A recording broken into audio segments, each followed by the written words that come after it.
दोस्तों एक बहुत ही कंफ्यूजिंग प्ले में आपका स्वागत है। टाइटल है इसका every man in his humour. उम्मीद है इस वीडियो को देखने के बाद आप सारे कंफ्यूजन्स अपने दूर कर पाएंगे। इस पूरी कोशिश के साथ मैं हाजिर हूं, अनिल कुमार सिंह। बात कर लेते हैं इसके टाइटल के पहले सिग्निफिकेंस की, क्योंकि जनरल सेंस में जो ह्यूमर शब्द है इसका मतलब हम समझते हैं कि किसी के मजाक करने की जो क्षमता होती है। हम कहते हैं कि आपका सेंस ऑफ ह्यूमर बहुत अच्छा है, या किसी इंसान का सेंस ऑफ ह्यूमर बहुत अच्छा है। तो मजाक करने की जो क्षमता है किसी इंसान में, जैसे हम लोग कपिल शर्मा का शो देखते हैं, वो लगभग हर बात को कॉमेडी में डाल देते हैं, ऐसी उनकी टैलेंट है। यहाँ पर इसका अर्थ थोड़ा अलग है। ह्यूमर का मतलब है यहाँ पर अकॉर्डिंग टू एक ग्रीक थियरी थी, जिसका मतलब था कि जो बॉडली फ्लूइड रहता है हर किसी के अंदर, एक द्रव्य रहता है, और जिस द्रव्य की मात्रा जितनी ज्यादा इंसान के अंदर होगी उसी हिसाब से वो बिहेव करता है। तो हर आदमी, जितने कैरेक्टर हैं यहाँ पे, एवरी मैन का मतलब यहाँ पे कॉमन से नहीं है। जो इस प्ले में कैरेक्टर्स हैं उनके हिसाब से कहा गया है कि हर कैरेक्टर का अपना एक ह्यूमर है और उसी हिसाब से वो एक्ट करता है। बॉडली फ्लूइड जिसमें जैसा है वैसा ही उसका एक्शन है। लाइक चार चीजों में बांटा गया है फ्लूइड्स को, जैसे आप यहाँ देख रहे हैं। एक ब्लड, सैंग्विन चीयरफुल रहता है, जैसे हम लोग कहते हैं कि कमजोर आदमी को बहुत गुस्सा आता है। और जो आदमी स्वस्थ और हेल्दी होता है, देखेंगे तो वो थोड़ा सा खुश रहता है। ऐसे जनरल एक कॉन्सेप्शन है, बहुत ज्यादा ये चीज हर जगह फिट नहीं बैठती, बट जनरल कॉन्सेप्शन यही है। दूसरा है फ्लेम। इसका मतलब जिसमें ये जो व्यक्ति फ्लेगमेटिक है वो थोड़ा सा डल सुस्त टाइप का रहता है। फिर बात की गई है येलो बाइल की। कॉलरिक जिसको बोलते हैं एंग्री, जिसमें येलो बाइल ज्यादा है वो एंग्री व्यक्ति होगा, जैसे कि इसमें डाउन राइट है कैरेक्टर में। ब्लैक वाइल जो मेलनकलिक है, जो कि स्टीफन है। कई सारे कैरेक्टर्स को अलग अलग हिसाब से, ह्यूमर के हिसाब से उन्होंने ढाला है। ये प्ले विलियम शेक्सपियर को बहुत पसंद था, और ओल्ड नॉवेल जो है इस प्ले का कैरेक्टर, उसका रोल विलियम शेक्सपियर ने प्ले किया था। बेन जॉनसन और शेक्सपियर दोनों एकदम एक दूसरे के अपोजिट राइटर हैं। अपोजिट का मतलब ये है कि अगर हम शेक्सपियर की बात करते हैं तो वो रोमांटिक हैं। उनकी जितनी सारी कॉमेडीज हैं वो सब रोमांटिक हैं। लेकिन अगर बात बेन जॉनसन की जाए तो ही इज रियलिस्ट। उनकी जितनी कॉमेडीज आप पढ़ेंगे, every man in his humour पढ़ें या वोल्पोन पढ़ें, अल्केमिस्ट पढ़ें, तो वो लगभग सभी रियलिस्ट हैं, और उस सोसाइटी में इनके कैरेक्टर्स को वो एक टाइप के तौर पर पेश करते हैं। 1598 में ये पहली बार परफॉर्म किया गया था। 1601 में इसको पब्लिश किया गया। शुरुआत में ये प्ले अपने ओरिजिनल वर्जन में इटली में सेट था, लेकिन जो एक वर्जन इसका 1616 में भी आया था, और उस 1616 के वर्जन में इसको सेट किया गया था इंग्लैंड, लंदन में। मैं पहले ही बता चुका हूं कि रियलिस्टिक और सैटिरिक प्ले है। रोमन कॉमेडी की जो थियरी है ह्यूमर की, ट्रेट की, पर्सनैलिटी ट्रेट किसका कैसा है, उस पर यह बेस्ड है। तो ये था कॉन्टेक्स्ट। अब देख लेते हैं कैरेक्टर्स को। सबसे ज्यादा कंफ्यूजन होता है कैरेक्टर्स को लेकर के। अगर आप कैरेक्टर समझ गए कि किसका क्या रोल है, तो डेफिनेटली आपकी सारी समस्याएं ऑटोमेटिकली सॉल्व हो जानी है।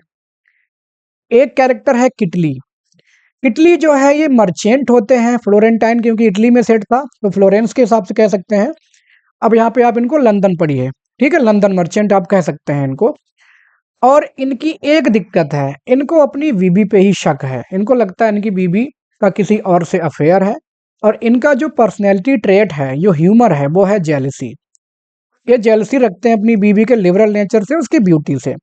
इनकी मिसअंडरस्टैंडिंग ही कई सारी कॉमेडी क्रिएट करती है, कई सारे कॉमिक सीन्स क्रिएट करती है। इटली की मर्चेंट होते हैं। फिर आता है नंबर ओल्ड नॉवेल का। प्ले का पहला डायलॉग ओल्ड नॉवेल के द्वारा ही बोला गया है। बुजुर्ग हैं, काफी सावधान, कॉशस और डोमिनेटिंग होते हैं, जो कि अक्सर होते हैं पिता लोग अपने बेटे या बच्ची को लेकर के। ये अपने बेटे को बिगाड़ने से बचाने के लिए उसकी ही जासूसी करवाते हैं। जासूसी किससे करवाते हैं? ब्रेन वॉर्म से, जो इनका नौकर है। और इनके बेटे में कोई कमी नहीं होती, बस वो इनोसेंस टाइप का है, लेकिन उसकी इनोसेंस को ये अवगुण में समझ लेते हैं कि वो थोड़ा भटक गया है, ऐसा इनको लगता है।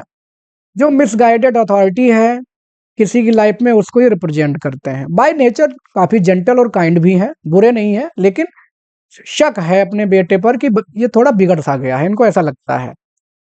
फिर नंबर आता है एडवर्ड नोबेल का, जो कि इन्हीं का बेटा है। इसको यंग नोबेल भी कहा जाता है। ये बेटा इनका काफ़ी इंटेलिजेंट, सेंसिबल रहता है और मोरली बैलेंस है, क्योंकि ना तो वो ड्रंकर्ड है, ना वो व्यभिचारी है, कुछ नहीं है, बट ओल्ड नोबेल को लगता है कि वो गलत है। कोई ऐसी ह्यूमर उसके अंदर है नहीं और काफ़ी बैलेंस है।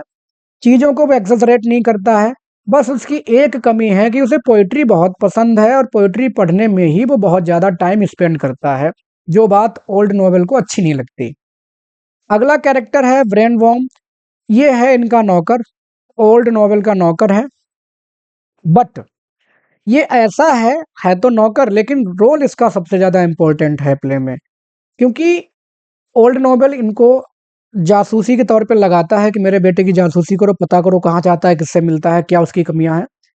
काफ़ी क्लेवर, विटी और इंटेलिजेंट व्यक्ति हैं और डिस्गाइस बहुत सारी ये चेंज करता है प्ले में। और एंड में बाकी लोगों की कमियों को उजागर करने में इन्हीं का बहुत बड़ा हाथ है, ब्रेन वॉर्म का। और कंफ्यूजन जो क्रिएट होती हैं प्ले में, उनके मास्टरमाइंड यही हैं, ब्रेन वॉर्म और वेल ब्रेड। आगे बढ़ते हैं। कैप्टन बोबाडिल, ये अपने आप को सोल्जर कहते हैं कि मैं सोल्जर हूँ, मैंने बहुत युद्ध लड़े हैं, क्या क्या किया हुआ है, बट ये है कुछ नहीं।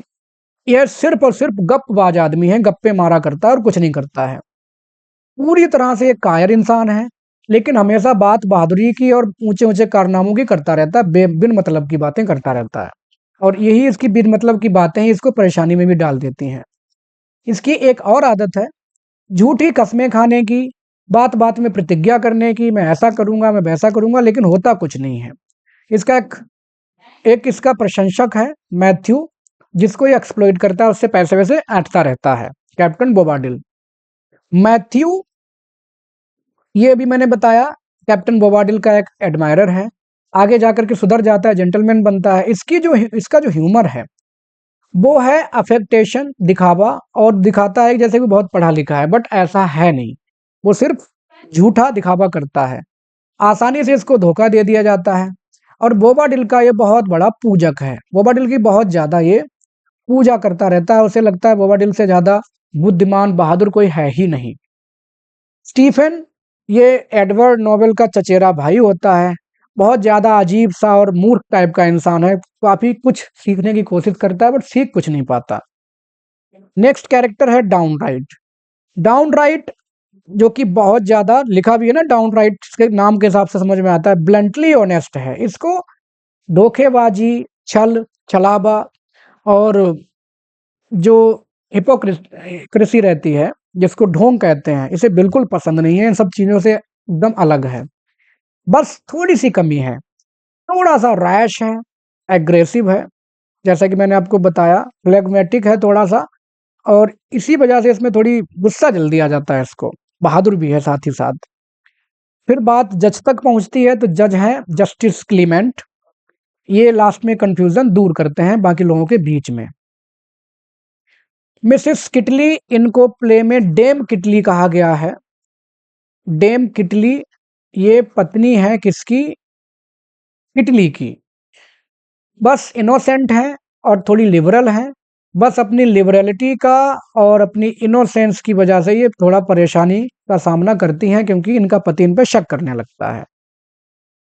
कॉब, ये पानी पहुंचाने वाला होता है, वाटर टैंक पहुंचाने वाला होता है घरों घरों में। लो क्लास है, और इसका जो सेंस, कॉमन सेंस है, समझदारी है, वो कई सारे कैरेक्टर से भी बेटर है प्ले में। लेकिन काफ़ी इंपॉर्टेंट रोल इसका भी हो जाता है। टिब, ये कॉब की बीवी है और बेचारी यूं ही सिचुएशन में फंस करके पिटती है कॉब के हाथों, और कुछ नहीं। वेल ब्रेड, ये मित्र हैं एडवर्ड नोबेल के, काफ़ी सेंसिबल हैं, समझदार हैं, बट लोग इनको गलत समझते हैं, और कोई दिक्कत नहीं है इनकी। इसके अलावा डाउन राइट के सौतेले भाई भी हैं। ब्रिगेट, ये किटली की बहन है, और किटली को इस बात का डर रहता है कि लोग मेरी पत्नी और साथ ही साथ मेरी बहन को भी फ्लर्ट कर रहे हैं और ऐसे पटा रहे हैं टाइप। बहुत ज़्यादा ये परेशान हो जाते हैं, और इनकी जो बिट्रेयल की सेंस है, या जो कह सकते हैं कि इनसिक्योरिटी की भावना है, वो इनकी पत्नी और इनकी बहन दोनों की वजह से है। तो ये थे कैरेक्टर्स। कैरेक्टर मैप में थोड़ा मैं आपको समझाने की कोशिश करूँगा, क्योंकि ये क सबसे ज़्यादा दिक्कत होती है कैरेक्टर्स को समझने में ही। एक तो आपने अभी पढ़ा, एक है ओल्ड नोबेल और इनका बेटा है एडवर्ड नोबेल। ये इनका बेटा है, इतना आप समझ गए होंगे। फिर बात आती है वेल ब्रेड की। जो वेल वेल ब्रेड है और डाउन राइट, ये दोनों आपस में सौतेले भाई हैं, well bread and down right. अब वेल ब्रेड एडवर्ड नोबेल का मित्र है, और वेल ब्रेड के और मित्र हैं, जिनमें एक मित्र है मैथ्यू, एक मित्र है बोबाडिल। ये मित्र है वेल ब्रेड के, मैथ्यू एंड बोबाडिल। मैथ्यू बोबाडिल क्या है, ये अपने आप को सोल्जर बताता रहता है, जबकि एक्चुअली में है कुछ नहीं। मैथ्यू एक सिंपल सीधा सा एक व्यक्ति है जो कि पोएट बनने की कोशिश करता रहता है, इधर उधर से कविता चुरा चुरा के सुनाता रहता है। इधर किटली, किटली की बीवी का नाम है डेम किटली, और किटली की ही बहन का नाम है मिस ब्रिगिट। मिस ब्रिगेट किटली की बहन का नाम है और डेम किटली इनकी पत्नी का नाम है। अच्छा, किटली मर्चेंट होने के साथ साथ इन दोनों का, वेल ब्रेड और डाउन राइट, इन दोनों का जीजा है। क्या है इनका? जीजा है, ब्रदर इन लॉ जिसको हम कह सकते हैं। और कौन कौन से बचे? कॉब और टिब। कॉब पानी लाने ले जाने वाला है, उसकी बीवी का नाम है टिब। इसके अलावा किटली का एक सर्वेंट है जिसका नाम है थॉमस कैश। इसका भी रोल है प्ले में, तो बताना जरूरी है। थॉमस कैश काफी कुछ हैंडल करता है सिचुएशंस को, कॉब और टिब की मदद भी करता है। तो ये सारे कैरेक्टर हैं जो कि आप समझ पा रहे होंगे एडवर्ड नोबेल। और इन सबको जो इंटरकनेक्ट करता है वो है मेन है वेल ब्रेड और कॉब। खास तौर पर वेल ब्रेड इंटरकनेक्ट करता है सारे कैरेक्टर्स को। और यहाँ पे क्लीमेंट जस्टिस हैं, जज हैं। और सब जो सबसे ज़्यादा वेश बदलता है वो है ब्रेन वॉर्म, इनका नौकर, इनका ओल्ड नोवेल का। ये सारे कैरेक्टर्स हैं जो एक साथ बताने की मैंने कोशिश की है। अब देखते हैं समरी। शुरुआत कहाँ से होती है? ओल्ड नोवेल के डायलॉग से शुरुआत हो रही है, जो कि काफ़ी बुजुर्ग और अनुभवी इंसान है दुनियादारी में। ये अपने नौकर ब्रेन वॉर्म को बुलाते हैं, कहते हैं अरे यार, जाके अपने बेटे को बोल रहे हैं एडवर्ड नोबेल को उठा दो जो अभी तक सो ही रहा है, और ऐसा क्या है इसमें। और आजकल बहुत ज़्यादा पढ़ाई करने लगा है, लेकिन पढ़ाई किसकी कर रहा है? पोइट्री की। और ओल्ड नोवेल की नज़र में पोइट्री पढ़ना समय की बर्बादी है, कोई मतलब है नहीं पोइट्री पढ़ने का। तो एडवर्ड नोबेल इसके अलावा परेशान है कि कैसे अपने बेटे को संभाला जाए।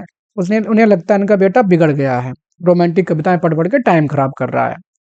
तभी एडवर्ड नोबेल का चचेरा भाई स्टीफन आ जाता है। वो आया है हंटिंग की बुक सुधार लेने। ओल्ड नोबेल उसको बहुत डांटता है, कहता है यार तुम इतने ऐसे अजीब इंसान हो, अपना पैसा खर्च कर रहे हो फालतू की चीज़ों पे, शिकारबाजी पे खर्च कर रहे हो। अगर तुम्हारे पास पैसा है भी तो कोई अच्छी जगह लगाओ, अपने आप को थोड़ा अपग्रेड करो, नॉलेज गेन करो, क्या शिकार का काम कर रहे हो। उसको बहुत ज़्यादा वो डांटता है। दोनों बात कर ही रहे होते हैं कि एक नौकर आता है। नौकर एक लेटर लेकर के आता है, और लेटर किसके लिए लेकर आता है? एडवर्ड नोबेल के, जो कि अभी सो रहा है। और ये लेटर भेजा किसके द्वारा गया है? वेलब्रेड के द्वारा, जो कि एडवर्ड नोबेल का दोस्त है। उस लेटर में इसने बुलाया होता है एडवर्ड नोबेल को कि आ जाओ मैं तुम्हें मिलवाता हूँ किसी से। और कहाँ, आइए मजे करते हैं। कहाँ मजे करते हैं? पोएट्री पढ़ते हैं। पोएट्री में वो मैथ एक्चुअली वेलब्रेड मुलाकात करवाना चाहता है यहाँ पर एडवर्ड नोबेल की मैथ्यू से। वो कहता है कि एक और पोएट है तुम्हारी तरह, तुम भी कविताएं पढ़ने का शौक रखते हो, तो मैं आओ मैं कविताएं सुनवाता हूँ, जज करना आके वो कैसा पोएट है, मजाक में, बस मजे लेने के लिए। ओल्ड नोबेल उस लेटर को ले लेता है और सिर्फ जिज्ञासा बस, और कोई बुरी भावना नहीं है उसकी, जिज्ञासा बस उसको पढ़ने लगता है। जब वो पढ़ता है तो उस लेटर की भाषा देख कर के बड़ा दुखी हो जाता है कि अरे यार, मेरे बेटे के ऐसे-ऐसे दोस्त हैं। क्या-क्या लिखा है उसमें? उसमें ये लिखा है कि तुम्हारे पिता गार्डन की रखवाली करते हैं, उस गार्डन में अगर मैं होता तो लड़कियाँ लेकर के आता और तुम्हारे पिता वहाँ से भाग जाते। मतलब क्या-क्या वो लिख लिख देता है उसका वेल ब्रेड इसके पिता के बारे में, एडवर्ड नोबेल के पिता के बारे में। अब एडवर्ड नोबेल के पिता ओल्ड नोबेल को चिंता हो जाती है कि मेरे बेटे के ऐसे-ऐसे वल्गर फ्रेंड्स हैं। छी! बहुत ज़्यादा दुखी हो जाता है। फिर भी वो लेटर वैन बॉम नौकर को देता है और कहता है कि जाओ, ये लेटर उसको दे देना, लेकिन ये मत बताना कि मैंने ये लेटर पढ़ लिया है। ऐसा वो नौकर को बोल कर के भेजता है। लेकिन अब जो ओल्ड नोबेल सोचने लगता है कि बड़ी गलत बात है और ऐसे इतनी पैशंस, फिर सोचता है कि मुझे ना रोकना ज़्यादा अच्छा है, क्योंकि अगर मैं रोकूँगा अपने बेटे की पैशंस को, चेक करूँगा, तो जिस चीज़ को दबाया जाता है उसका एक्सप्लोज़न हो जाता है, तो वो छोड़ देता है उसको। वैन बॉम चला जाता है, एडवर्ड नोबेल को लेटर देता है, लेटर देते-देते ये भी बोल देता है कि तुम्हारे पिता ने भाई साहब ये लेटर पढ़ लिया है। देखिए इतना ये थोड़ा-सा बदमाश टाइप का है वैन बॉम, तो बता देता है कि तुम्हारे पिता ने लेटर पढ़ लिया है। एडवर्ड नोबेल को थोड़ी चिंता हो जाती है, सरप्राइज़ भी होता है कि पता नहीं इसमें क्या-क्या लिखा है। जब उस लेटर को पढ़ता है तो उसे चिंता हो जाती है कि मेरे पिता मेरे दोस्त को बुरा समझ रहे होंगे, और यही होता भी है। वो स्टीफ़न से कहता है, अच्छा चलो आज मज़ा करने चल रहे हैं, मेरे दोस्त ने बुलाया है, क्या मेरे साथ चलोगे? स्टीफ़न तुरंत तैयार हो जाता है कि चलो चलेंगे बिल्कुल। अब यहाँ पर समझना, स्टीफ़न और एडवर्ड नोबेल दोनों चल देते हैं कहाँ? वेल-ब्रेड से मिलने, जहाँ उसको बुलाया गया है। शीन शिफ्ट हो जाता है कहाँ? कॉब के घर पे। कॉब मैंने बताया था कौन है? वाटर बियरर है। और इसी के घर पे रह रहा है बोबाडिल। कैसे रह रहा है? पेइंग गेस्ट बन करके। यहाँ पर मास्टर मैथ्यू पहुँचता है। मास्टर मैथ्यू कौन है? बोबाडिल का बहुत बड़ा प्रशंसक। वो पहुँचता है और जाकर के पूछता है कॉब से कि क्या बोबाडिल अंदर है? तो कॉब उसको बता देता है कि हाँ, बिल्कुल है। और कॉब मैथ्यू को पहले ही देख चुका है। कहाँ देख चुका है? किटली के घर पे, जो कि एक व्यापारी है, मैंने आपको बताया, और इनका डाउनराइट और वेलब्रेड का जीजा है। उनके घर पे वो मैथ्यू को कॉब पहले ही देख चुका है, पानी लेकर जाता होगा उसके घर पे, तो पहले ही देख चुका है। जहाँ पर मैथ्यू कविताएँ पढ़ा करता है, मिस ब्रिगेड के लिए, किटली की बहन के लिए, उसको पटाने टाइप, उसको इम्प्रेस करने के टाइप। मैथ्यू बोबाडिल का बहुत बड़ा एडमायरर है और देखता है, अरे यार ये कहाँ रह रहा है? जब वो देखता है कॉब का साधारण सा घर एक पानी ढोने वाले के घर में रह रहा है, तो उसे बहुत थोड़ा अजीब सा लगता है। जैसे हम किसी की बहुत प्रशंसा करें और हम उसके घर पे अचानक पहुँच जाएँ और कुछ और भी देखने को मिल जाए, किसी की सिचुएशन, जैसे कोई दिखावा कर रहा हो बाहर, हकीकत में कुछ और हो, तो ठीक वैसे ही मैथ्यू को लगता है कि ये तो यहाँ रह रहा है इतनी साधारण सी जगह पे। तो अब अपनी पत्नी टिप को आवाज़ देता है कि जाओ इसको, मैथ्यू को बोबाडिल के पास ले जाओ। अब चौथे सीन में टिप पहुँचती है बोबाडिल से, कहती है कि तुम्हें कोई मैथ्यू बुला रहा है। तो बोबाडिल कहता है कि बोल दो कि घर पे नहीं हूँ मैं। लेकिन टिप कहती है कि मेरे पति कॉब ने पहले ही बता दिया है कि तुम घर में हो। तो बोबाडिल के पास कोई ऑप्शन नहीं बचता है, वो कहता है अच्छा ठीक है, बुला दो। फिर दोनों एक-दूसरे को अभिवादन करते हैं और वो मैथ्यू से कहता है कि भाई देखो, तुम किसी को बताना मत कि मैं ऐसी जगह पे रहता हूँ। देखिए यहाँ पे पहले ही समझ में आ रहा है कि बोबाडिल एक नंबर का दिखावेबाज, आडंबरी इंसान है, हिपोक्रिट है। मैथ्यू एक्चुअली आया है डाउनराइट से हेल्प माँगने। क्या हेल्प माँगने आता है? सॉरी, बोबाडिल से हेल्प माँगने, क्योंकि मैथ्यू की लड़ाई हो चुकी है डाउनराइट से। डाउनराइट जो कि वेलब्रेड का हाफ ब्रदर है और इसका किटली का साला, जिसने मैथ्यू की इंसल्ट की है। बोबाडिल कहता है, अरे कोई बात नहीं, तुम मुझे तो बताओ, मैं उसे एक मुक्के में गिरा दूंगा, मैं उसे मार दूंगा, ऐसा वैसा, लेकिन मैं उसे खुद ना मार करके मैं तुम्हें तलवारबाजी सिखा दूंगा, फेंसिंग सिखा दूंगा, और तुम खुद ही उसको हरा सकते हो डाउनराइट को, देखना तुम। मैथ्यू बहुत खुश हो जाता है बोबाडिल की ये सारी बातें सुन के कि अरे अब तो मेरा गुरु मुझे इतना सिखा देगा कि मैं उसे खुद ही पीट दूंगा। साथ ही साथ बोबाडिल डाउन राइट यहाँ पे होना चाहिए, डाउन राइट के बारे में ये भी थोड़ा उल्टा सीधा बोलता है, क्योंकि इसे डाउन राइट बिल्कुल, ये डाउन राइट को पसंद नहीं करता है बोबाडिल। अब अगला सीन है, वो किटली के घर पे है। किटली डाउन राइट से बात कर रहा है और किटली के घर पे ही रहने वाला होता है वेलब्रेड। वेलब्रेड कहाँ रहता है? अपने जीजा के घर पे, मान के चलो। और ये डाउन राइट का सौतेला भाई है तो जीजा भी बहुत ज्यादा सगा नहीं है। किटली गिव्स सम इंस्ट्रक्शंस, कुछ बताता है थॉमस कैश को जो उसका नौकर है बिजनेस के बारे में। और कुछ समय बाद किटली बात करता है डाउनराइट से, कहता है यार कि मैं आपसे कुछ कहना चाहता हूँ, लेकिन थोड़ा डर लग रहा है डाउनराइट के गुस्से को देखते हुए। डाउनराइट कहता है अच्छा ठीक है कोई बात नहीं, बताओ क्या दिक्कत है, विदाउट फियर विदाउट हेजिटेशन मुझसे कहो। तब किटली कहता है कि मैं तुम्हारे जो हाफ ब्रदर है तुम्हारा वेलब्रेड, उसके बारे में बात करना चाहता हूँ जो मेरे साथ रहता है।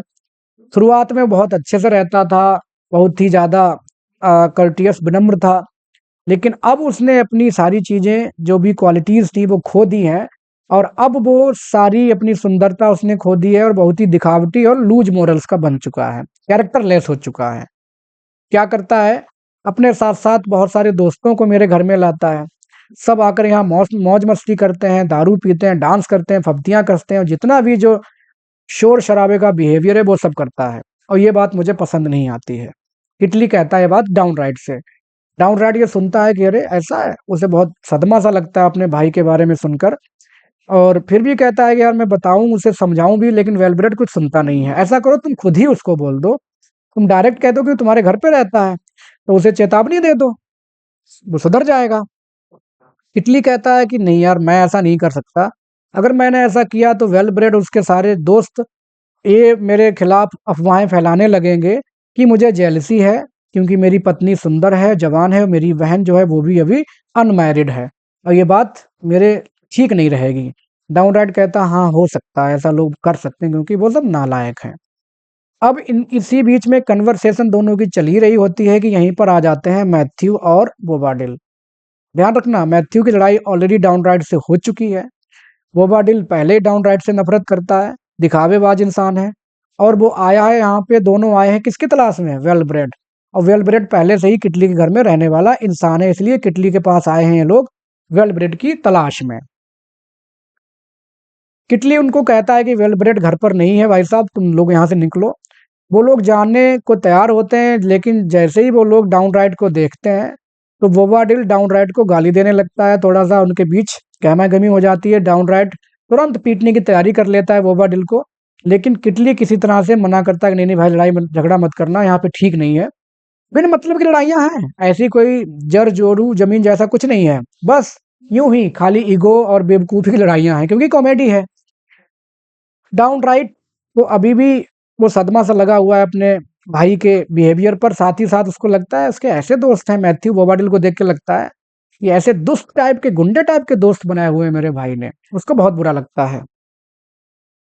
किटली रिक्वेस्ट करता है डाउनराइट से कि चलो ठीक है, मेरी पत्नी या जो जो कि उसकी बहन है उसके साथ तुम थोड़ा ठीक से बिहेवियर करो, उसको समझा दो कि कम से कम वही ठीक से रहे और इन सबको ना घर पे ना बुलाया करे, इनकी खातिरदारी ना करे, कोई नहीं आया करेंगे। जब वो सब चले जाते हैं तो किटली सोचने लगता है, लाइक हैमलेट, टू बी और नॉट टू बी, ऐसा करूं या ना करूं। और सोचता है कि कोई भी महिला इन दुष्टों की कंपनी में, ऐसे मस्तीखोर रेवलर्स मतलब मस्तीखोर और दुष्टों की कंपनी में अच्छी नहीं रह सकती। उसको ऐसा मौका मिलेगा तो वो कैरेक्टर लेस हो ही जाएगी, ऐसा वो सोचता है। जब उसकी पत्नी आती है वो कहती है अरे आप किस बात के लिए चिंतित हो। उसके चेहरे को देख करके पत्नी मतलब डेम किटली आती है, पूछती है किटली से कि आप चिंतित लग रहे हो, क्या हुआ, आपको बुखार आ गया क्या। उसके माथे पर हाथ रख करके चेक करती है, लेकिन किटली उसकी इस चिंता को भी ढोंग समझता है। उसको लग रहा है दिखावा कर रही है, एक्चुअली बुखार नहीं है, उसको बीमारी है जेलसी की। उसको जेलसी हो गई है, लाइक ओथेलो, जैसे यागो ओथेलो के मन में जेलसी क्रिएट कर देता है, ठीक वैसे ही। अगला सीन है वो ओल्ड नोवेल के पास है। ओल्ड नोवेल ने अपने बेटे का पीछा करने का विचार किया है कि बेटा मूर फील्ड्स, ये लोग कहाँ रहते होते हैं, मूर फील्ड्स में रहते होते हैं। और यहाँ से ये कहाँ जाते हैं, लंदन। लंदन बुलाया गया है वेलब्रेड के द्वारा। उसने सोचा कि मैं पीछा करूंगा अपने बेटे का, जाता कहाँ है, ऐसे इसके कैसे दोस्त हैं, क्या है। दूसरी तरफ ब्रेन वॉर्म अपने दोस्त की या अपने मालिक एडवर्ड नोबल की मदद करना चाह रहा है। उसने अपने आप को डिस्गाइज कर लिया है। एडवर्ड नोबेल की मदद करने के लिए वैन वॉर्म ने अपना वेश बदल लिया है। और वेश बदल के ये बन गया है एक लंगड़ा सोल्जर। मेम सोल्जर मतलब लंगड़ा है जो कि घायल हो चुका है किसी युद्ध में। और वो ऐसा क्यों करता है? वो चाहता है कि मैं अपने एडवर्ड नोबेल की मदद करूंगा अपने उसके पिता से बचाने के लिए। वो सोचता है कि मैं पहले ही पहुंच जाऊंगा एडवर्ड नोबेल के पास, उसको सारी बात बता दूंगा कि तुम्हारा पिता तुम्हारा पीछा कर रहा है। स्टीफन और एडवर्ड नोबेल दोनों ब्रेन वॉर्म से मिलते हैं। ब्रेन वॉर्म जो कि यहाँ पे कैसा है, सोल्जर बना हुआ है। दोनों ही स्टीफन और एडवर्ड नोबेल दोनों ही इसको नहीं पहचान पाते कि एक्चुअली ये ब्रेन वॉर्म है। और वो स्टीफन को चालाकी से बताता है और उसको एक तलवार बेच देता है। तलवार एक्चुअली ये छुरी टाइप की ही होती है, स्पेलियर छोटी सी तलवार होती है जिसको बेच देता है। स्टीफन खरीद लेता है बेवकूफों की तरह। अब वो दोनों को बेवकूफ बना देता है, स्टीफन और एडवर्ड को, कि मैं एक सैनिक था, मैंने बहुत बड़े-बड़े युद्ध लड़े हैं, मैं बहुत बहादुर हूँ, ऐसा-वैसा करके स्टीफन बहुत ज़्यादा उससे प्रभावित हो जाता है। अगला सीन है उसी शहर का दूसरा पार्ट, जहाँ पर ये ब्रेन वॉर्म नौकर की ही वेश में जाता है, मतलब सॉरी सोल्जर के ही वेश में अभी भी जाता है किसके पास, अ, ओल्ड नोबेल के पास, और उससे हेल्प माँगता है कि साहब मैं बहुत बहादुर सैनिक था, मैंने बड़ी लड़ाइयाँ लड़ी हैं। अब मुझे चोट लग गई है, मेरा पैर टूट गया है, लकड़ी का मेरा पैर है और मेरी हेल्प कर दो मुझे। तो ओल्ड नोबेल जो कि बहुत ही एथिकल इंसान है, वो इसको बहुत डाँटता है कि क्या बकवास करते हो, तुम्हें कोई और काम नहीं मिला, अच्छे खासे हो तुम, ये है, वो है। और ये रोने लगता है। सिर्फ़ नौटंकी वाला रोना है इसका, ब्रेन वॉर्म का, सिर्फ़ नौटंकी वाला रोना है। इसके रोने को देख कर के ओल्ड नोबेल कहता है, अच्छा चलो ठीक है, कोई बात नहीं, मैं तुम्हारी हेल्प कर दूँगा। वो अभी भी उस लेटर के शॉक से बाहर नहीं निकल पाया है, जिस लेटर में इसने अपने बारे में बुराई पढ़ी हुई थी। वेल्ब्रेट के द्वारा लिखा गया था इसके बेटे के लिए। और आजकल की जो वैल्यूज़ डिग्रेड हो रही हैं सोसाइटी में, उस पे वो बहुत ज़्यादा चिंतित है कि मेरा बेटा गलत संगति में पड़ गया है। फिर वो कहता है इससे, ब्रेन वॉर्म से जो कि सोल्जर के रूप में है, कहता है अच्छा ठीक है, अगर तुम वास्तव में जेन्युइन हो, जो तुम कस्में खा रहे हो ऐसा-वैसा, तो मैं तुम्हारी हेल्प कर दूँगा, तुम मेरे पास आ जाना, मैं तुम्हें नौकरी दे दूँगा। ब्रेन वॉर्म बहुत खुश है अपने मन में, कहता है कि चलो मैंने Stephen, Edward Nobel, old Nobel सबको बेवकूफ़ बनाया हुआ है अपने इस वेश में, अपना वेश बदल के आ चुका है एक्चुअली ये। वो चाहता है ओल्ड नोबेल के सारे सीक्रेट जानना और जाकर के बताना है किसको, एडवर्ड नोबेल उसके बेटे को, कि देखो तुम्हारा बाप तुम्हारे बारे में ऐसा-ऐसा सोच रहा है। ये जो सीन है ये एक टैवर्न में है। टैवर्न का मतलब आप कह सकते हैं एक जहाँ लोग पीते हैं बैठ के, या इस टाइप से धर्मशाला टाइप। मैथ्यू और बोबाडिल फाइनली मिल जाते हैं किससे, वेलब्रेड से, जिसकी तलाश में ये लोग गए थे कहाँ, इटली के घर पे गए थे पता करने वेलब्रेड को। बोबाडिल कहता है अरे यार तुम्हारा भाई डाउनराइट बहुत बेकार है और मेरे हत्थे चढ़ गया तो मैं उसको पीट दूंगा, ऐसा वैसा। वेलब्रेड कहता है चुप करो, मेरा कोई मूड नहीं है अपने भाई की बुराई सुनने का। तो वो बोबाडिल को चुप करा देता है वेलब्रेड, तुम्हें जो भी कहना है डाउनराइट के मुंह पे जाके बोलो, यहाँ मत बोलो। स्टीफन और एडवर्ड नोबेल भी वहां पहुंच जाते हैं उस टैवर्न में। वेलब्रेड बहुत खुश हो जाता है अपने दोस्त को मिलकर के, अरे वाह आ गए तुम, बहुत अच्छा लगता है। वेलब्रेड बिल्कुल भी चिंतित नहीं है कि लेटर जब बताता है एडवर्ड नोबेल कि मेरा तुम्हारे द्वारा भेजा गया लेटर मेरे पिता ने पढ़ा है, तो उसे बिल्कुल भी चिंता नहीं है। वो कहता है अरे कोई बात नहीं यार, मजा आएगा, स्थिति मतलब जो सिचुएशन बन रही है उसमें और मजेदार सिचुएशन बन रही है, चिंता मत करो हम देख लेंगे।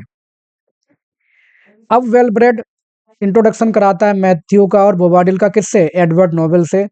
वेलवेट कहता है कि मैथ्यू एक अच्छा पोएट है और बहुत अच्छी कविताएं करता है। स्टीफन, मैथ्यू, बोबाडिल दोनों तीनों आपस में बात करने लगते हैं, ये अपनी तारीफ कर रहा है, ये अपनी तारीफ कर रहा है, स्टीफन अपनी तारीफ कर रहा है। मतलब कि तीन मूर्ख इकट्ठे हो गए हैं और फालतू की कस्में खा खा के मतलब ऐसे ही बेवकूफ़ी भरी बातें करने लगते हैं। तभी तलवार की बात आती है, बोबाडिल कहता है कि मैं तो तलवार से युद्ध लड़ता था, ऐसा वैसा था। तो तलवार की बात आती है तो स्टीफन कहता है मेरे पास भी तलवार है, देखो मैंने तलवार ये खरीदी हुई है एक सैनिक से। तो बोबाडिल कहता है अरे ये तलवार बेकार है, ये तो सिर्फ ये टोलेडो असली तलवार नहीं है, ये तो बस एक छुरी टाइप की है। स्टीफन को गुस्सा आ जाता है, कहता है कि अरे यार मुझे तो बेवकूफ़ बना दिया लगता है उस लंगड़े सैनिक ने, और मुझे मिल जाए। तभी अचानक से ब्रेन वॉर्म फिर से आ जाता है वही लंगड़े सैनिक की वेशभूषा में, वेश बदले हुए। तो स्टीफन कहता है कि अरे तुमने मुझे बेवकूफ़ बनाया, टोलेडो के बदले में तुमने ये मुझे छुरी बेच दी, और ऐसे-ऐसे उसको पीटने के लिए तैयार हो जाता है। लेकिन एडवर्ड नोबेल उसको रोक देता है कि चलो कोई बात नहीं, छोड़ो जाने दो, दोनों के बीच में थोड़ा-सा वो समझौता करा देता है। अब ब्रेन वॉर्म जो है वो एडवर्ड नोबेल को एक साइड में ले जाता है और उसको अपनी हकीकत बता देता है कि बेटा देखो, मैं कोई सैनिक वैनिक नहीं हूँ, मैं तुम्हारा नौकर वैन वॉर्म हूँ और तुम्हारा पिता तुम्हारा पीछा करते करते यहाँ तक आ चुका है, लंदन तक आ चुका है और कहाँ पहुंच चुका है, जस्टिस क्लीमेंट के जो जज हैं उनके घर पे पहुंच चुका है। एडवर्ड नोबेल को बहुत सरप्राइज होता है कि अरे यार तुम यहाँ तक आ गए वेश बदल के, मेरे पीछे पीछे साथ ही साथ पिता भी आ गए। तो वो थोड़ा सरप्राइज भी होता है, उसको हंसी भी आती है। लेकिन वेल ब्रेड को जब ये पता चलता है कि उसका पिता, एडवर्ड नोबेल का पिता ओल्ड नोबेल पीछा कर रहा है, तो वो कहता है कोई बात नहीं, हम सिचुएशन झेल लेंगे, मेरे को फर्क नहीं पड़ेगा, हम तुम्हारे पिता को समझा लेंगे, डोंट वरी। अगला सीन फिर से किटली के घर पे है, जो कि बहुत ज्यादा जीलस है अपनी पत्नी को लेकर के। उसको लगता है उसकी पत्नी का अफेयर है किसी के साथ और उसे बाहर जाना है, लेकिन वो इसलिए घर नहीं छोड़ रहा है कि जैसे ही मैं बाहर जाऊंगा वैसे ही वेलब्रेड अपने सारे दोस्तों को लेकर फिर से मेरे घर में आ जाएगा और ऐसा ऐसा मेरी पत्नी के साथ ये सारी चीजें वो पसंद करना नहीं चाहता कि कुछ हो। फिर भी उसको जाना है। अब वो थॉमस कैश को बुलाता है, अपने नौकर को जो उसके बिजनेस में मदद करता है। उससे कहता है कि देखो, पहले सोचता बताऊं कि ना बताऊं। फिर उसको कॉन्फिडेंस में लेकर के अपनी जेलसी वाली बात बता देता है कि देखो, मुझे लगता है मेरी पत्नी का किसी से अफेयर है, क्योंकि वो बहुत ब्यूटीफुल है, सुंदर है, लिबरल है, सारे इन मस्तीखोरों के साथ वो बहुत अच्छे से बात करती है, सबकी बहुत खातिरदारी करती है, लेकिन तुम किसी को बताना मत। और कहता है कि तुम कसम खाओ, तुम किसी को नहीं बताओगे, ध्यान रखना, जो मेरा सीक्रेट है मेरी जेलसी का, तुम किसी को नहीं बताओगे। थॉमस कैश अच्छा लड़का है, वो कहता है चलो अच्छा ठीक है, नहीं बताऊंगा। फिर वो कैश को बोल देता है कि देखो, मैं जा रहा हूँ बाहर, लेकिन तुम मुझे बताना कि जैसे ही मैं जा रहा हूँ, वेल ब्रेड और उसके जो दुष्ट मित्र हैं जैसे ही घर पे आ जाए तो मुझे तुरंत बताना, खबर भेजना मेरे पास। और किटली चला जाता है। तभी वहां पे कॉब आ जाता है। कॉब आता है और वो आकर के बोबाडिल की बुराई करने लगता है। बोबाडिल की बुराई क्यों करता है? क्योंकि बोबाडिल ऑलरेडी कॉब के घर पे रह रहा है और उसको रहने का कोई पैसा नहीं दे रहा है। वो कहता है कि दुष्ट इंसान है, इतने दिन से खा पी रहा है, मेरे घर में रह रहा है, लेकिन जो पैसा मुझे मिलना चाहिए वो नहीं दे रहा है। उसने फीस भी नहीं दी है, इसके अलावा उसकी आदतें बहुत खराब हैं, बहुत खराब आदतें हैं। तो कुल मिला के कॉब और बोबाडिल की भी आपस में बीच में मतभेद होने शुरू हो गए हैं, जो कि उसके घर पे, बोबाडिल कॉब के घर पे रहने वाला इंसान है। अब यहीं पे वेल ब्रेड जैसे ही, देखिए किटली जा चुका है घर से, Wellbred, Edward Nobel, Matthew, Stephen और बोबाडिल सब आ जाते हैं उसके घर पे। कैश को लगता है अरे मुझे बताना चाहिए अपने मालिक किटली को, ये सब आ गए हैं। अब वो सोचता है मुझे कोई ऐसा इंसान मिल जाए जिसको मैं भेज सकूं किटली के पास। किटली कहाँ गया हुआ है? जस्टिस क्लीमेंट के घर पे। अब वो सोच रहा है क्या करूं, वो वापस बाहर निकल जाता है किसी व्यक्ति की तलाश में। एडवर्ड नोबेल और वेल ब्रेड ये दोनों ब्रेन वॉर्म की मास्टरी की बात करने लगते हैं कि यार ब्रेन वॉर्म तो बड़ा चालाक इंसान निकला है नौकर, लेकिन उसने कैसे अपना वेश बदल के सबको बेवकूफ बनाया, एक ऐसे हंसी मजाक कर रहे हैं। बोबाडिल तारीफ करने लगता है दुनियादारी की, अपनी वीरता की, और तंबाकू की तारीफ करने लगता है कि तंबाकू इस दुनिया में पाया जाने वाला सबसे अच्छा जो हर्ब है, वो सबसे अच्छी हर्ब है, जड़ी बूटी है। वहीं पर कौब आ जाता है। कौब अचानक से यूं ही बातों बातों में तंबाकू की बुराई करने लगता है। तंबाकू की भी इतनी ज्यादा बुराई कर देता है कि बोबाडिल को गुस्सा आ जाता है। बोबाडिल कौब को पीट देता है। अब देखिए, बोबाडिल कौब के घर में रहता था, लेकिन कौब को ही उसने पीट दिया, गलत किया उसने। बाकी लोग दोनों का बीच बचाव करते हैं और कौब को पिटने से और ज्यादा पिटने से बचाते हैं। स्टीफन बोबाडिल की बहादुरी देख के बहुत खुश होता है कि बोबाडिल ने अरे कॉप को पीट दिया। अब मूर्ख है एक्चुअली, और बोबाडिल की इस बहादुरी से ये प्रभावित हो जाता है और उसकी कसम खाने की आदत खुद ही अपने आप एक्सेप्ट कर लेता है। और जब सब चले जाते हैं अकेले में, ये स्टीफन कसमें खाने की प्रैक्टिस करने लगता है। थर्ड सीन है, ये जस्टिस क्लीमेंट के घर पे है, जहाँ पे कॉप पहुंच चुका है कैश का मैसेज लेके। कैश ने एक्चुअली कॉप को भेजा है कि जाके बता दो किटली को कि तुम्हारे घर पे वो सारे लोग आ चुके हैं, तुम वापस आ जाओ, नहीं तो तुम्हें जो डर है वो हो भी सकता है। वो जाकर कहता है कि किटली को जाके बताता है कि तुम्हारे घर में सब आ गए हैं। किटली बहुत ज़्यादा चिंतित हो जाता है और तमाम तरह की वो इमेजिनेशंस करने लगता है कि किस तरह से वो लोग मेरी पत्नी को किस कर रहे होंगे, मेरी बहन को किस कर रहे होंगे, ये सब सारी बातें वो सोचने लगता है। वो कॉप से कई क्वेश्चन पूछता है कि क्या तुमने किसी को किस करते देखा, क्या तुमने किसी को आलिंगन करते देखा, क्या तुमने ऐसा वैसा। कॉप जो कि पिट के भी आया है बोबाडिल से, वो कहता है देखो भाई मैंने ऐसा कुछ नहीं देखा है, तुम खुद जाके देख लो। जब उसके जवाब बहुत ही ज्यादा संतोषजनक नहीं होते हैं कॉप के, तो किटली भाग जाता है अपने घर पे तुरंत, कि इससे पहले कि मुझे लेट हो जाए मैं जल्दी पहुंचूं, कहीं ऐसा ना हो आगे जो लव मेकिंग है वो आगे ना हो जाए। तो ऐसा करके वो भाग जाता है जस्टिस क्लीमेंट के घर पे वापस अपने घर की तरफ। सब लोगों को सरप्राइज होने लगता है कि किटली को क्या हो गया अचानक से। जस्टिस क्लीमेंट भी आते हैं, कहते हैं अरे किटली को क्या हो गया, अभी तो ये मेरा वेट कर रहा था, अचानक भाग गया।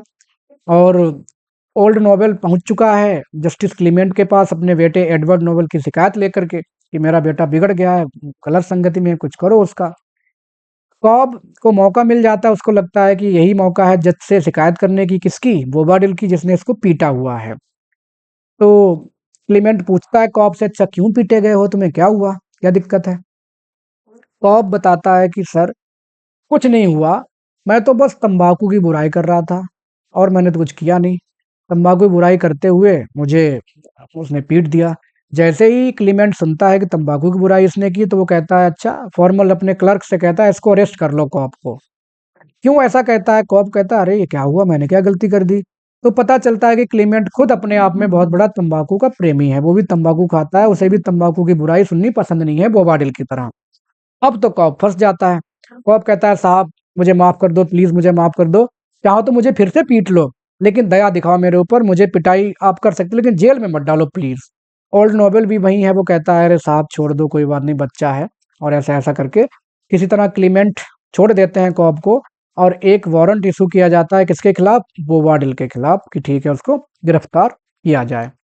अब क्लीमेंट ओल्ड नोबेल से कहते हैं अरे यार आप क्यों टेंशन ले रहे हो, आपका बेटा ओल्ड जो एडवर्ड नोबेल है वो ना तो ड्रंकर्ड है, ना जुआ खेलता है, ना पीता है, ना व्यभिचारी है, कोई बात नहीं, वो आप चिंता बेकार कर रहे हो, आओ दारू पीते हैं, टेंशन दूर निकालो। ऐसा समझा के वो ओल्ड नोबेल को कन्विंस करने की कोशिश करते हैं जज साहब।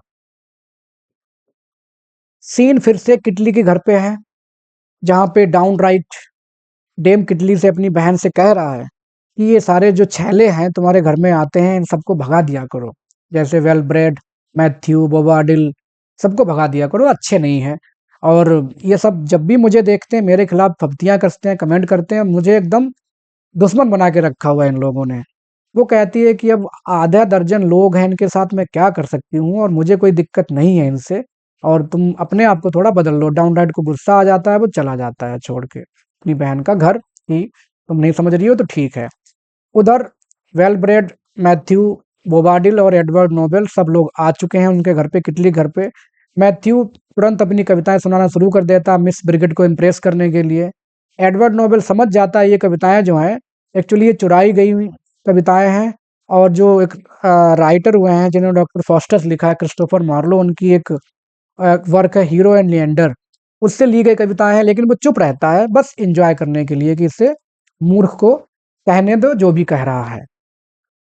मैथ्यू कहता नहीं नहीं, ये सारी मेरी खुद की लिखी हुई लिरिक्स हैं और ऐसा कुछ नहीं है। खैर सब इंजॉय कर रहे होते हैं कि डाउन राइट फिर से आ जाता है। जब वो आ जाता है तो वो देखता है कि वेल ब्रेड बात कर रहा है मिस ब्रिगेड से और सबसे आपस में। उसको गुस्सा आ जाता है, डाउन राइट उसको चैलेंज करता है, दोनों तलवारें खींच लेते हैं।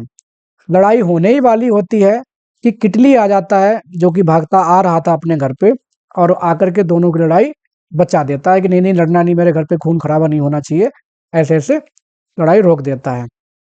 वेलब्रेड उसके सारे लोग चले जाते हैं, जैसे वेलब्रेड, मैथ्यू, बोबाडिल, स्टीफेन, एडवर्ड नोबेल सब चले जाते हैं उस घर छोड़ करके।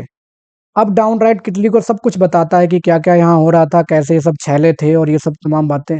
मिस ब्रिगेड लेकिन डाउन राइट को डांटने लगती है, वो कहती है कि क्या आपको ऐसा नहीं दिखाना चाहिए, आपको थोड़ा रिस्पेक्टफुल होना चाहिए था, सारे लोगों के बीच में एक अच्छा व्यक्ति भी था, और वो अच्छा व्यक्ति जेंटलमैन जो था वो कुछ भी नहीं कह रहा था ऐसा उलूल जुलूल, और वो अच्छा था। और किटली भी, जो डेम किटली है वो भी इसको सपोर्ट करती है कि नहीं हाँ उनके बीच में एडवर्ड नोबेल एक जेंटलमैन भी था। एक्चुअली मिस ब्रिगेड जो है उसको एडवर्ड नोबेल से थोड़ा सा लगाव है, थोड़ा उसको पसंद करती है। लेकिन किटली, डेम किटली की तारीफ को, अपनी पत्नी की तारीफ को समझ लेता है कि शायद वो यंग मैन ही होगा मेरी पत्नी का प्रेमी, क्योंकि ये उसकी तारीफ कर रही है। वो तुरंत कैश को साथ लेता है और निकल देता है एडवर्ड नोबेल की तलाश में कि पता करके आता हूँ कौन है। सेकंड सीन फिर से कॉप के घर पर है, जहाँ पर उसकी पत्नी टिब अपने पति को समझने पहचानने में असमर्थ हो रही है, जहाँ से वो जेल से एक्चुअली पहले पिटा बोबाडिल से, फिर गया जेल में और जेल के बाद वापस निकल के आया तो पहचान नहीं पा रही है। किसी तरह वो समझती है, फिर टिब को बताता है कॉप कि कैसे मुझे बोबाडिल ने पीटा, फिर मैं जेल में गया और आज के बाद बोबाडिल के लिए दरवाज़ा नहीं खोलना। बोबाडिल कॉप के घर पे ही रहता था पहले से, कि अब आए तो उसके लिए दरवाज़ा नहीं खोलना, वो बहुत दुष्ट इंसान है। सैटिस्फाई होकर के कॉप चला जाता है। अगले सीन में वेलब्रेड प्लान करता है एक कॉन्स्पिरेसी और उसके लिए उसको तलाश है किसकी, ब्रेन बॉम्ब को लगा देता है कि देखो जो जो मैंने तुम्हें बताया वो प्लान शुरू करना। एक्चुअली ये प्लान कौन सा है? वेलब्रेड प्लान कर रहा है मिस ब्रिगेट और एडवर्ड नोबेल की शादी कराने का। वो एडवर्ड नोबेल से पूछता है कि क्या तुम्हें ब्रिगेट पसंद है?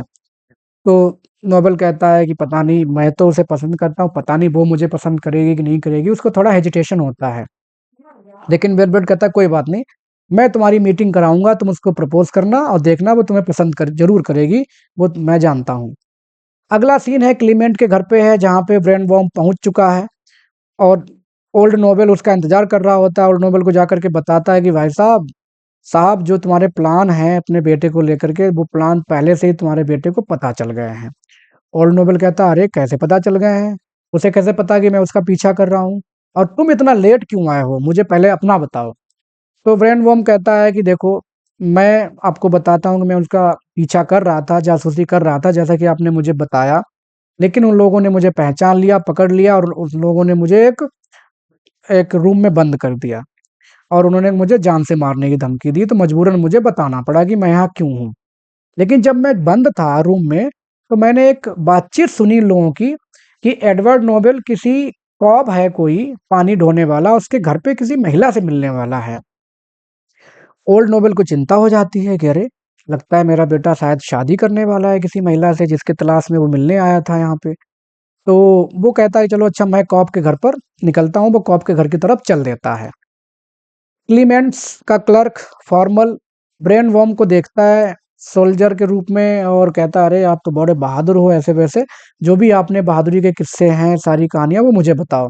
तो ब्रेन वॉर्म कहता है अच्छा चलो ठीक है, मैं तुम्हें अपनी बहादुरी की कहानियां सुनाने ले चलता हूँ, कहीं बैठ के पीते हैं।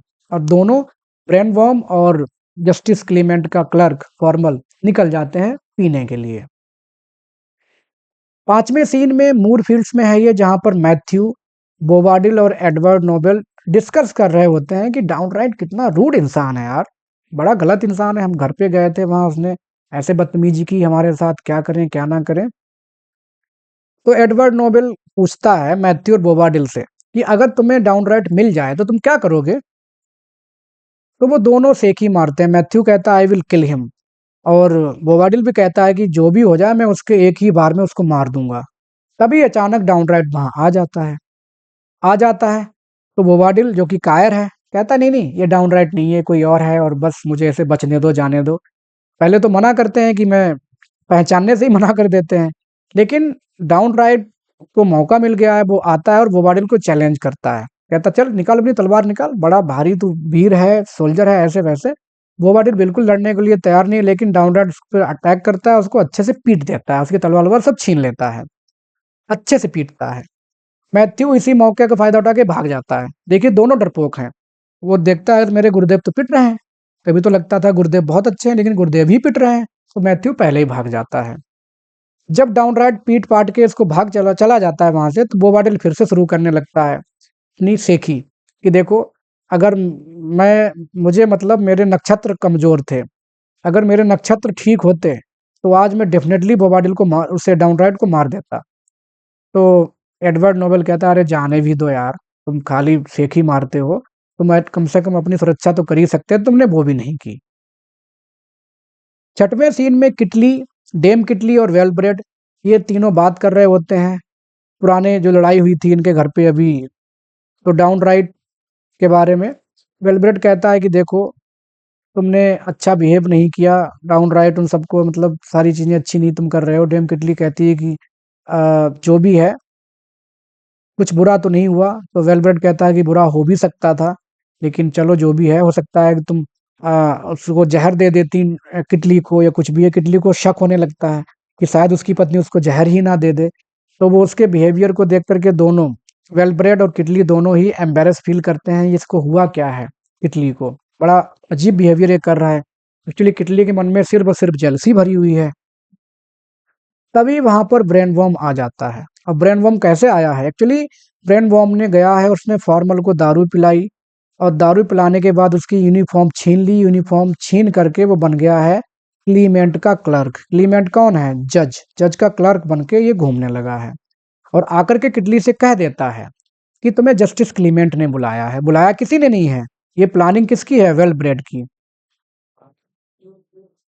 किटली बड़े आधे-अधूरे मन से जाता है कि जज बुला रहा है। भाई, आपको कोई आए कहे आपको पुलिस स्टेशन बुलाया गया है, तो आप डर ही जाओगे कि मैंने क्या किया? तो वो जाना नहीं चाहता, लेकिन मजबूरी में वो जाता है और कैश को बोल जाता है कि देख बेटा, मैं जा रहा हूँ, लेकिन डेम किटली और उसके जो प्रशंसक हैं, उन पे ध्यान रखना। प्रशंसक का मतलब वही सारे झुंड, चैलों का झुंड। वेल ब्रेड बहुत खुश हो रहा है कि उसका प्लान धीरे-धीरे सक्सेसफुल हो रहा है। वो ब्रेन वोर्म को बताता है कि जाके एडवर्ड नोबल को कह देना कि टॉवर पे मिल जाएं, वहीं पर मैं ब्रिगेड को लेकर के पहुंच रहा हूँ। इटली उधर, पता नहीं अचानक से उसके मन में क्या आता है, वो चिल्लाता है कॉब, और कॉब चिल्ला करके घर से बाहर निकल जाता है। डेम किटली को चिंता हो जाती है कि जब भी कभी देखो तो ये बार बार कॉब का नाम लेता रहता है, ऐसा क्या है कॉब में? जैसे ही किटली के मुंह से ये सुनता है, डेम किटली के मुंह से वेलवेट सुनता है कि ये कॉब को लेकर के चिंतित है, तो वो तुरंत उसके मन में एक संदेह पैदा कर देता है। कहता है, आपको पता नहीं वो क्यों जाता है? क्योंकि जो कॉब की वाइफ टिब है, वो नंबर 1 की बॉड, बॉड मतलब कुटनी है, या मान के चलो कि उसके घर पे अड्डा है, अय्याशी का अड्डा है, और तुम्हारा जो पति है किटली वहाँ अय्याशी करने जाता है। इस टाइप से वो बोल देता है अपनी मतलब सौतेली बहन को। इसीलिए वो वहाँ जाता है। डेम किटली को बहुत गुस्सा आता है, अच्छा ऐसा? और वो तुरंत कॉप के घर की तरफ चल देती है, अपने पति को रंगे हाथों पकड़ने के लिए। देखो, अभी तो किटली को शक था डेम किटली के ऊपर, लेकिन किटली को भी अपने पति पर, डेम किटली को भी अपने पति पर शक हो गया है। अब किटली जो कि गया हुआ था क्लीमेंट के घर पे, जज के घर पे, वो लौट करके आता है और कहता है, अरे अरे, मुझे बेवकूफ बनाया किसी ने। वेलब्रेड को बोलता है कि ये किसी, कोई वो मैसेज झूठा मैसेज था, मुझे जज ने नहीं बुलाया, और जरूर मेरे खिलाफ कोई प्लानिंग चल रही है। वो ऐसा सोचता है। वेलब्रेड को सब पता है कि क्या प्लानिंग चली, कर ही यही रहा है। मन ही मन में खुश हो रहा है। पूछता है, डेम किटली कहाँ गई? डेम किटली कहाँ निकल चुकी है? ध्यान रखिए, वो निकल चुकी है कॉप के घर पे। किसकी तलाश में? किटली की तलाश में। किटली कहाँ गया हुआ था? जज के घर पे। वेलब्रेड उसको कहता है कि वो कॉप के घर पे गई हुई है कैश के साथ। किटली को तुरंत शक हो जाता है कि अच्छा, कैश के साथ कॉप के घर पे गई हुई है, इसका मतलब कैश ने मेरी सारी बातें किटली, डेम किटली को बता दी हैं, और दोनों ही मेरे खिलाफ हैं। और उसे डर हो जाता है, वो भी निकल देता है अपनी पत्नी की तलाश में। कहाँ? कॉप के घर पे। और कॉप के घर पे पहले से ही कौन गया हुआ है? डेम किटली। किटली भी जा रहा है। तो इस तरह से सारे के सारे लोग कॉप के घर पे जाना शुरू हो गए हैं। इससे पहले कौन जा रहा है? Old Nobel. ओल्ड नोबेल भी कॉप के घर पे ही जा रहा है, जहाँ पे ब्रेन वॉर्म ने बताया है कि तुम्हारा बेटा वहाँ किसी लेडी से मिलने वाला है। कुल मिला के कॉप के घर पे सारा झुंड इकट्ठा होने वाला है। एक सीन में ओल्ड नोबेल कॉप के घर पे पहुंच चुका है अपने बेटे की तलाश में, जहां उसको लगता है कि मेरा बेटा किसी लेडी से मिलने वाला है। टिप पहले दरवाजा ही नहीं खोलती है, क्योंकि कॉप उसको बोल के गया था दरवाजा मत खोलना किसी के लिए। लेकिन ओल्ड नोबेल बार बार दरवाजा खटखटाता है, तो वो कहती है कि देखो, मैं किसी एडवर्ड नोबेल को नहीं जानती, आपको भी नहीं जानती, आप यहाँ से जाइए। लेकिन ओल्ड नोबेल को बिल्कुल भी फर्क नहीं पड़ रहा है। He is not satisfied. उसको लगता है कि नहीं, जरूर मेरा बेटा यहीं पे है। तभी डेम किटली पहुंच जाती है किटली की तलाश में, और वो टिप से पूछती है कि क्या मेरा पति अंदर है? जैसे वो पति बोलती है, तो ओल्ड नोबेल सुनता है, उसको लगता है कि जो डेम किटली है यही मेरे बेटे की प्रेमिका या पत्नी होगी, क्योंकि ये सुंदर है, ब्यूटीफुल है। लेकिन टिप बोल देती है कि देखो, मास्टर किटली अंदर नहीं है, आप बेकार में ही चिंता कर रहे हो, और ऐसा यहाँ पे नहीं है, आप कहीं जाकर देखो। बातचीत चल ही रही होती है, किटली पहुंच जाता है। किटली जब पहुंचता है, हाँफते हुए भागता हुआ पहुंचता है कि क्या हो रहा है मेरी पत्नी के साथ वहां। और जैसे ही वो किटली को डेम किटली देखती है, वो गाली देने लगती है अपने पति को कि तुम, अच्छा, तुम सही बताया था मुझे वेल ब्रेड ने कि तुम यहाँ आते हो और तुम यहाँ ये अय्याशी करते हो, ऐसे वैसे तुम बहुत नंबर एक के कमीन हो, वैसे वैसे। किटली को पहले से ही अपनी पत्नी डेम किटली पे शक है, तो वो उसको उल्टा उसको सुनाने लगता है। मतलब दोनों के बीच में अच्छी लड़ाई शुरू हो जाती है बातचीत की। तभी कॉब आ जाता है। कॉब आता है तो किटली उससे कहता है कि देखो तुम्हारी पत्नी एक, मतलब अय्याशी का अड्डा खोले हुए है। और देखो ये बूढ़े व्यक्ति भी, ओल्ड नोवेल की तरफ इशारा करता है कि देखो ये बूढ़े व्यक्ति भी यहाँ पे बुलाए गए हैं, ये तुम्हारे पति का, तुम्हारी पत्नी का टिब का सहयोगी है, अय्याशी का अड्डा खोल रखा है। और तुम्हें शर्म नहीं आती, ऐसे वैसे वो उसको ओल्ड नोवेल को भी सुना देता है। ओल्ड नोवेल को लगता है अरे ये क्या हुआ, मैं तो आके बेकार में फंस गया। लेकिन वो, और कहते-कहते वो टिम को पीटने लगता है, कॉब अपनी पत्नी को। फिर भी ओल्ड नोबेल, क्योंकि वो काइंड और जनरस है, वो उसको रोकता है कि नहीं नहीं पीटो, पीटा-पाटी मत करो, जो भी है। किटली कहता है चलो तुम तो चलो, ओल्ड नोबेल तुम तो चलो जज के पास चलो, तुम्हारा फैसला वहाँ पर होगा। ओल्ड नोबेल ने कुछ किया ही नहीं है, वो कहता चलो मुझे क्या दिक्कत है। तो सारे के सारे जस्टिस क्लीमेंट के घर की तरफ चल देते हैं। 9th सीन है, ये है मैथ्यू और बोवाडिल के बीच में। बोवाडिल अभी भी अपनी पिटाई नहीं भूला है, जो कि डाउनराइट ने इसको पीटा था। दोनों सोचते हैं कि क्या करें, किसी तरह से डाउनराइट को अरेस्ट करवाया जाए। ये अरेस्ट करवाने की बात कर ही रहे होते हैं कि वहाँ पे ब्रेनवॉर्म पहुँच जाता है, जो कि जज के क्लर्क की यूनिफ़ॉर्म में है। दोनों को लगता है कि जज का आदमी यहीं पे आ गया यार, चलो हम आज उससे रिक्वेस्ट करते हैं कि ऐसा करो, एक वारंट इश्यू करो डाउनराइट के विरुद्ध, क्योंकि डाउनराइट ने मुझे पीटा है, बोवाडिल कहता है। ब्रेनवॉर्म कहता था ठीक है, लाओ मैं वारंट इश्यू करता हूँ, लेकिन पैसा दो। दोनों के पास पैसा है नहीं, दोनों नंबर एक के कामचोर और ऐसे ही आवारा टाइप के हैं। तो दोनों की वो ईयररिंग्स, स्टॉकिंग्स वगैरह तमाम चीज़ें वो रख लेता है वारंट इश्यू करने के लिए। वारंट तो इश्यू हो गया, लेकिन इश्यू करने के बाद एक पद होता है जिसको सार्जेंट बोलते हैं, कि भाई मैं तो बस वारंट इश्यू कर सकता हूँ, अरेस्ट तो सार्जेंट करेगा ना। अब सार्जेंट कहाँ है? तो इधर ब्रेनबॉम एक और प्लानिंग कर लेता है कि मैं सार्जेंट भी बन जाऊंगा अरेस्ट करने के लिए, उधर भी पैसा दोनों से ऐंठ लूंगा, पहले क्लर्क के रूप में और फिर सार्जेंट के रूप में। तभी वहां पर स्टीफन आ जाता है। और स्टीफन ने क्या पहन रखा है? डाउन राइट का क्लोक पहन रखा है, जिसको लबादा बोलते हैं। एक्चुअली जब डाउन राइट ने इसको पीटा था बोबाडिल को, तो स्टीफन भी वहीं था। तो बोबाडिल जब पिटा था तो डाउन राइट अपना क्लोक गिरा गया था, वहीं जमीन पे गिर गया, वो उठा करके स्टीफन ने पहन लिया था यूं ही। मैथ्यू और बोबाडिल दोनों उसको, स्टीफन को डाउन राइट समझते हैं, क्योंकि डाउन राइट का इसने लबादा पहना हुआ है स्टीफन ने। और वो ब्रेन वॉर्म को कहते हैं, जो कि सर्जेंट के रूप में भी दूसरे सीन में आ जाता है। कहते हैं इसको अरेस्ट करो, और इसने हम लोगों को पीटा है और ये बहुत नालायक है, ऐसे वैसे। स्टीफन चिल्लाता है अरे भाई देखो देखो, मैं डाउन राइट नहीं हूँ, डाउन राइट नहीं हूँ, मैं तो स्टीफन हूँ। ब्रेन बॉम को अपनी गलती का एहसास होता है कि हाँ वास्तव में ये स्टीफन ही है, और ये जो डाउन राइट नहीं है। तभी अचानक असली वाला डाउन राइट जो है वो आ जाता है, उसी सीन पे आ जाता है। वो स्टीफन को अपना क्लोक पहने हुए देखता है तो उसको पीटने के लिए तैयार हो जाता है, क्योंकि स्टीफन कहता है ये मेरा खुद का क्लोक है, मैंने खरीदा है। और डाउनराइट स्टीफन से कहता है कि तुमने चुराया है, तुम चोर हो। ब्रेन बॉम्ब दोनों की लड़ाई झगड़े के बीच में आ जाता है, और स्टीफन को डाउनराइट के हाथों पिटने से बचा लेता है। लेकिन स्टीफन फिर भी उसका लवादा, जो क्लोक है, लौटाता नहीं है। डाउनराइट ब्रेन बॉम्ब, जो कि सर्जेंट के रूप में है, उसको पैसा देता है और कहता है इसको अरेस्ट करो। मैं तो अरेस्ट हो ही रहा हूँ, लेकिन साथ ही साथ इसे भी अरेस्ट करो। तो इस तरह से मजबूर होकर के ब्रेन बॉम्ब, जो कि सर्जेंट के रूप में है, दोनों को ही अरेस्ट करता है। यहाँ पे थोड़ा समझिएगा, डाउनराइट स्टीफन दोनों को ही वो अरेस्ट करता है, क्योंकि कोई ऑप्शन बचा नहीं है। और सारे के सारे चल देते हैं जस्टिस क्लीमेंट के घर पे। अब क्लीमेंट के घर पे कौन कौन जा चुका है? वो लोग पहले से गए हुए हैं, किटली, डेम किटली, टिब, कॉब, ओल्ड नोबेल, और इधर से ये स्टीफन, डाउनराइट, बोबाडिल, ये सारे लोग चले हैं कहाँ? जस्टिस क्लीमेंट के घर पर, अपने सारे डाउट्स को क्लियर करने। अब ये लास्ट सीन होता है, जो कि क्लाइमेक्स सीन है। जस्टिस क्लीमेंट के घर पे सारे लोग पहुंच चुके हैं। पहले कौन पहुंचता है? Old Nobel, किटली, dam किटली, cash, cob, टिब, सारे लोग पहुंच चुके हैं। क्लीमेंट ओल्ड नोबेल से पूछता है कि अच्छा तुमसे किसने कहा था कि कॉब के घर पर तुम्हारा बेटा मिलेगा? तो वो कहता है कि मुझे आपके, जो आपका क्लर्क है फॉर्मल, उसने मुझे बताया था। और फॉर्मल था कौन?